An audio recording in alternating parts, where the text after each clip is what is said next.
ನಮಸ್ಕಾರ ವೀಕ್ಷಕರೇ, ಇವತ್ತು ಇಡೀ ರಾಜ್ಯದಲ್ಲಿ ಮಾಧ್ಯಮಗಳಲ್ಲಿ ಅತಿ ಹೆಚ್ಚಾಗಿ ಚರ್ಚೆ ಆಗ್ತಿರುವಂಥ ವಿಚಾರ ಡಿ.ಕೆ. ಶಿವಕುಮಾರ್ ಅವರ ಸಂಪುಟವನ್ನು ಸೇರಲಿರುವ ಇತರ ಸಚಿವರು ಯಾರು ಅಂತ.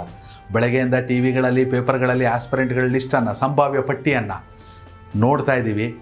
ಖಂಡಿತ ಎಲ್ಲರೂ ಅರ್ಹರೇ. ಆದರೆ ಒಂದು ಹೆಸರು ಅತಿ ಹೆಚ್ಚು ಚರ್ಚೆ ಆಗ್ತಿದೆ, ಆದರೆ ಮೀಡಿಯಾದಲ್ಲಿ ಬರ್ತಾ ಇಲ್ಲ ಅಷ್ಟಾಗಿ. ಅವ್ರ ಬಗ್ಗೆ ವಿಡಿಯೋ ಮಾಡಬೇಕಂತ ಅನ್ನಿಸ್ತು.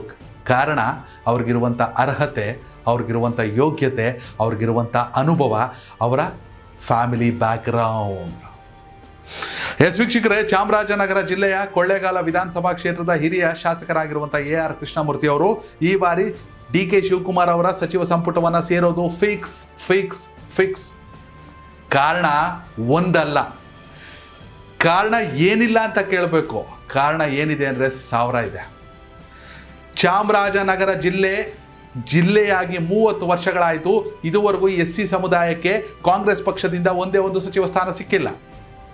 ಸಮುದಾಯದ ಕೋಟದಲ್ಲಿ ಅವರೇ ಬರಬೇಕು. ಚಾಮರಾಜನಗರ ಜಿಲ್ಲೆ ಅಂತ ಹಿರಿಯರು ಯಾರು ಅಂತ ತೆಗೆದುಕೊಂಡ್ರೆ ಇವರೇ ಮೋಸ್ಟ್ ಸೀನಿಯರ್.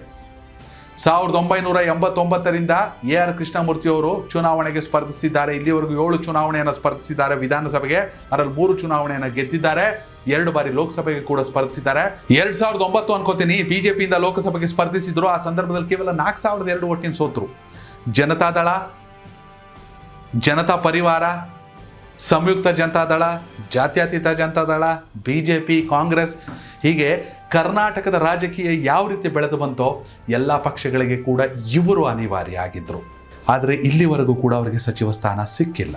2010ರಲ್ಲಿ ಚಾಮರಾಜನಗರದಲ್ಲಿ ನಡೆದಂಥ ಅತಿ ದೊಡ್ಡ ಕಾಂಗ್ರೆಸ್ ಸಮಾವೇಶದಲ್ಲಿ ಸಿದ್ದರಾಮಯ್ಯ ಅವರ ನೇತೃತ್ವದಲ್ಲಿ ಡಿ.ಕೆ. ಶಿವಕುಮಾರ್ ಅವರ ಉಪಸ್ಥಿತಿಯಲ್ಲಿ ರಾಹುಲ್ ಗಾಂಧಿ ಅವರ ಸಮ್ಮುಖದಲ್ಲಿ ಕಾಂಗ್ರೆಸ್ ಪಕ್ಷ ಅವರನ್ನ ಕೈ ಬೀಸಿ ಕರೆಯಿತು. ಕಾರಣ ಅವರಿಗೆ ಇದ್ದಂಥ ಜನಬಲ, ಅವರಿಗಿದ್ದಂಥ ಮನ್ನಣೆ. ಚಾಮರಾಜನಗರ ಜಿಲ್ಲೆಯಲ್ಲಿ ಪುಟ್ಟರಂಗ ಶೆಟ್ಟಿ ಅವರು ಇದ್ದಾರೆ. ಅವರು ಕೂಡ ಸೀನಿಯರೇ, ಇಲ್ಲ ಅಂತಲ್ಲ. ಆದರೆ ಈ ಹಿಂದೆ ಅವರಿಗೆ ಸಚಿವ ಸ್ಥಾನ ಸಿಕ್ಕಿತ್ತು. ಎ.ಆರ್. ಕೃಷ್ಣಮೂರ್ತಿ ಅವ್ರಿಗೆ ಇನ್ನೂ ಸಿಕ್ಕಿಲ್ಲ.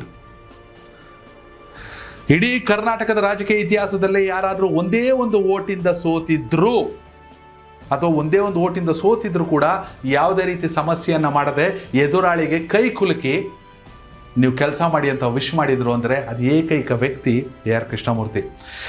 2004ರ ವಿಧಾನಸಭಾ ಚುನಾವಣೆ ಸಂತೆಮರಹಳ್ಳಿ ಕ್ಷೇತ್ರದಲ್ಲಿ ದಿವಂಗತ ಧ್ರುವನಾರಾಯಣ ಅವರ ವಿರುದ್ಧ 1 ಓಟಲ್ಲಿ ಸೋತಿದ್ರು.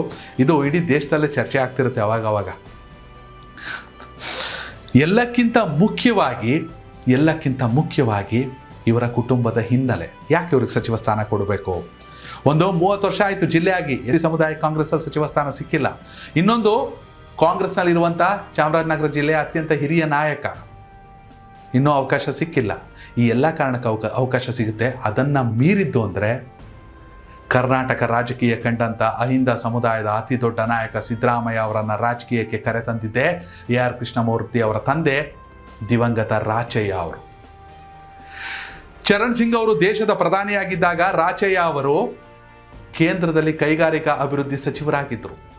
ಕರ್ನಾಟಕ ಕಂಡಂಥ ಧೀಮಂತ ಮುಖ್ಯಮಂತ್ರಿಗಳು ಯಾರ್ಯಾರು ತಗೊಳ್ಳಿ, ಕಂಠಿ ಅವರಿರ್ಬೋದು, ನಿಜಲಿಂಗಪ್ಪ ಅವರಿರ್ಬೋದು, S.R. ಬೊಮ್ಮಾಯಿ ಅವರಿರ್ಬೋದು, ರಾಮಕೃಷ್ಣ ಹೆಗಡೆ ಅವರಿರ್ಬೋದು, ಇವರೆಲ್ಲರ ಸಂಪುಟದಲ್ಲಿ ರಾಚಯ್ಯ ಅವರಿಗೆ ಸಚಿವ ಸ್ಥಾನ ಫಿಕ್ಸು, ಕಾಯಂ. ರಾಚಯ್ಯ ಇರಲೇಬೇಕು ಅನ್ನೋ ಮಟ್ಟಕ್ಕಿತ್ತು.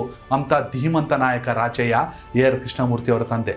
ಅಲ್ಲದೆ ಹಿಮಾಚಲ ಪ್ರದೇಶ ಮತ್ತು ಕೇರಳದಲ್ಲಿ ರಾಜ್ಯಪಾಲರಾಗಿ ಕರ್ತವ್ಯ ನಿರ್ವಹಿಸಿದ್ರು. ಗೋವಾದಲ್ಲಿ ಕೂಡ ಹಂಗಾಮಿ ರಾಜ್ಯಪಾಲರಾಗಿ ಕರ್ತವ್ಯ ನಿರ್ವಹಿಸಿದ್ರು. ರಾಚಯ್ಯ ಅವರ ವರ್ಚಸ್ಸಂಥದ್ದು. ಸಿದ್ದರಾಮಯ್ಯ ಅವರು ಸಾಕಷ್ಟು ಸಲ ಭಾಷಣಗಳಲ್ಲಿ ಹೇಳ್ಕೊಂಬಿಟ್ಟವ್ರೆ, ರಾಚಯ್ಯ ಅವ್ರಿಗೆ ನಮ್ಮನ್ನ ಕರ್ಕೊಂಬಂದು ಮಿನಿಸ್ಟ್ರು ಮಾಡಿದ್ದು, ರಾಚಯ್ಯ ಅವ್ರಿಗೆ ನಾನು ಕರ್ಕೊಂಬಂದು ಕನ್ನಡ ಕಾವಲು ಸಮಿತಿ ಅಧ್ಯಕ್ಷರನ್ನಾಗಿ ಮಾಡಿದ್ದು ಅಂತ ಹೇಳ್ತಾರೆ. ಸಿದ್ದರಾಮಯ್ಯ ಅವ್ರಿಗೂ ವಿನಮ್ರತೆ ಇದೆ. ಕಳೆದ ಬಾರಿ ಸಿದ್ದರಾಮಯ್ಯ ಅವರ ಸಂಪುಟದಲ್ಲಿ ಇವರು ಸಚಿವರಾಗಬೇಕಿತ್ತು, ಆದರೆ ಮಾದೇವಪ್ಪ ಅವರಿದ್ದರು. ಅಲ್ಲದೆ ಇನ್ನೂ ಹಿರಿಯರಾದಂಥ ವೆಂಕಟೇಶ್ ಅವರಿದ್ದರು ಮೈಸೂರು ಭಾಗ ಅಂತ ಬಂದಾಗ. ಹಾಗಾಗಿ ಅವಕಾಶ ಸಿಕ್ಕಿರಲಿಲ್ಲ. ಪುಟ್ಟರಂಗ ಶೆಟ್ಟಿ ಅವರ ಹೆಸರು ಕೊನೆ ಕ್ಷಣದವರೆಗೂ ಇತ್ತು, ಅವ್ರಿಗೂ ಅವಕಾಶ ಸಿಕ್ಕಿರಲಿಲ್ಲ. ಆದರೆ ಈ ಬಾರಿ ಡಿ.ಕೆ.ಶಿ ಸಚಿವ ಸಂಪುಟದಲ್ಲಿ ಎ.ಆರ್. ಕೃಷ್ಣಮೂರ್ತಿ ಅವರು ಸಚಿವರಾಗೋದು ಫಿಕ್ಸು. ಸಮುದಾಯ, ಜನಬಲ, ಕುಟುಂಬದ ಹಿನ್ನೆಲೆ, ರಾಜಕೀಯಕ್ಕಾಗಿ ಸಲ್ಲಿಸಿರುವಂಥ ಸುದೀರ್ಘ ಸೇವೆ 1989ರಿಂದ. ಅರ್ಹತೆ, ಯೋಗ್ಯತೆ, ಅನುಭವ ಎಲ್ಲ ಇದ್ದ ಮೇಲೆ ಅಂಥವ್ರಿಗೆ ಕೊಡದೆ ಇನ್ಯಾರಿಗೆ ಕೊಡ್ತಾರೆ? ಫಸ್ಟ್ ಟೈಮ್ ಗೆದ್ದವ್ರಿಗೂ ಕೊಡಬೇಕು ಅಂತ ಹೈಕಮಾಂಡ್ ಹೇಳೈತಂತೆ, ಕೊಡಲಿ.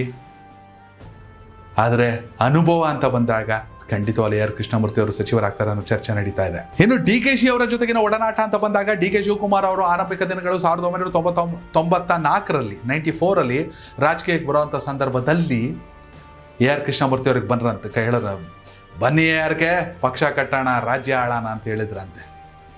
ಆಮೇಲೆ AR ಕೃಷ್ಣಮೂರ್ತಿ ಅವರು ಚಾಮರಾಜನಗರ ಭಾಗದವ್ರು ಆಗಿರ್ಬೋದು, ಆದರೂ ಕನಕಪುರ, ಚನ್ನಪಟ್ಟಣ ಈ ಕಡೆ ಒಡನಾಟ ಇದೆ. ಚನ್ನಪಟ್ಟಣದ ಅಳಿಯ ಅನ್ಕೋತೀನಿ ಅವರು. ಹೀಗಾಗಿ ಆರಂಭಿಕ ದಿನಗಳಿಂದಲೂ ಎಲ್ಲ ಕಡೆ ಒಡನಾಟ ಇದೆ. ಅಲ್ಲದೆ ತಂದೆ ಜೊತೆ ಇದ್ದು ದೇಶದ ರಾಜಕಾರಣ ಮತ್ತು ರಾಜ್ಯ ರಾಜಕಾರಣ ಹತ್ತಿರದಿಂದ ನೋಡಿದಂಥ ಅನುಭವ ಇದೆ.